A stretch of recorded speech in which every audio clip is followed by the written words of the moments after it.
은평 봉산 일대에 출몰한 대벌레 소식 저희 뉴스에서도 전해드렸는데요. 이 대벌레가 방제 작업에도 불구하고 줄지 않고 있습니다. 지난 13일 보도 이후 은평구는 일주일째 방제 작업을 진행하고 있는데요. 대벌레가 특정 지역에서만 무더기로 출몰한 이유는 무엇인지, 사람이나 주변 환경에 해롭지는 않은지 전문가 통해 알아보겠습니다.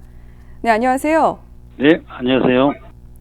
네, 대벌레, 이름도 그렇고 생소한 분들 많으실 것 같은데요. 우선 대벌레가 도대체 어떤 벌레고 어떤 특징을 갖고 있는지 설명을 해주시죠. 대벌레는 동남아뿐만 아니라 이제 우리나라나 일본 이런 데서도 이제 많이 사는 그런 곤충 종류고요. 몸이 그 나뭇가지처럼 가늘고 긴 게 특징이에요. 그래서 몸 길이가 한 7cm에서 10cm 정도. 보통 한 7월부터 가을까지 이제 산란하고 이 알 상태로 이제 활동하는 그런 것이 이제 특징입니다. 그래서 봄에 이제 부화되고 여름 동안에 이제 6월부터 한 9월 이때까지 이제 성충으로 생활하면서 이제 산란하고 이제 죽죠. 근데 이제 불완전 변태를 하기 때문에 보통 그런 나뭇가지나 이런 화렵수의 잎을 먹고 사는데요. 그래서 상수리 나무나 참나무 이런 화렵수의 잎을 먹고 살면서 특히 과수라든가 농작물에 어떤 피해를 줄 수 있지만 아직까지 우리나라에서는 농작물이나 과수 그런 나무에 직접적으로 피해를 준 보고는 없습니다.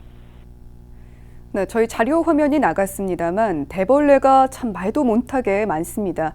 올여름 대벌레 수가 이렇게 많아진 이유, 또 서울 은평이나 경기도 고양 지역처럼 특정 지역에 유난히 많이 출몰하는 이유가 뭡니까?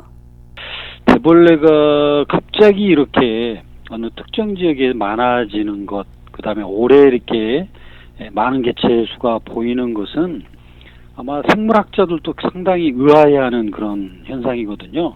근데 이제 제가 추측하기로는 아마도 어딘가에 대벌레들이 좀 많이 발생했던 산이라든가 인근 어떤 그런 지역에서 이 대벌레 그 해월이라든가 어떤 기류가 발생했을 때 그런 대벌레들이나 아니면 다른 벌레도 마찬가지입니다.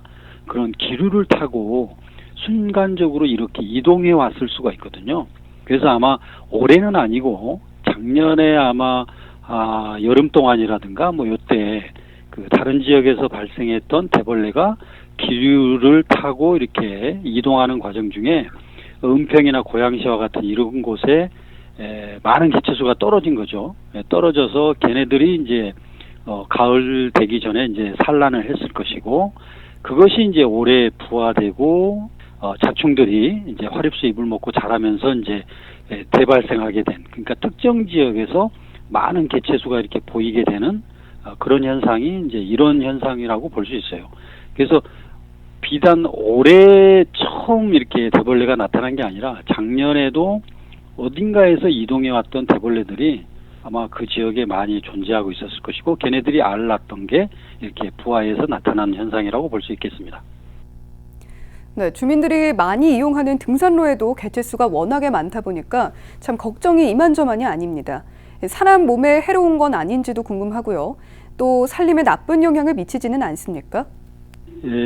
주민들이 보기에는 혐오스럽죠. 이렇게 그냥 보통 우리가 일반적으로 보는 곤충의 모양이 아니어서 나뭇가지처럼 생겼는데 이런 것들이 움직이면 되게 혐오스럽게 생각할 수도 있어요. 그러나 사실은 이제 우리나라에서는 대벌레가 대발생해서 피해를 줬거나 그런 적이 거의 없었고요. 그리고 아마 얘네들이 지금 올해는 발생했지만 내년이나 내후년 되면은 크게 문제가 되지 않을 걸로 그렇게 생각이 되고요. 그리고 일반적으로 이제 아이들이 이렇게 곤충 학습적으로도 많이 이용할 수 있는 그런 곤충이고 하기 때문에 실제 살림에나 이런 데에 대발생해서 큰 문제를 일으키지는 않을 것 같습니다. 그래서 또 자연의 어떤 생물은 우리가 또 어느 정도는 보호해 줘야만이, 또 너무 방제를 해버리거나 없애버리면 또 생태계에 또 이렇게 빈틈이 생기게 되고 교란이 되니까 또 다른 환경 문제가 될 수 있거든요.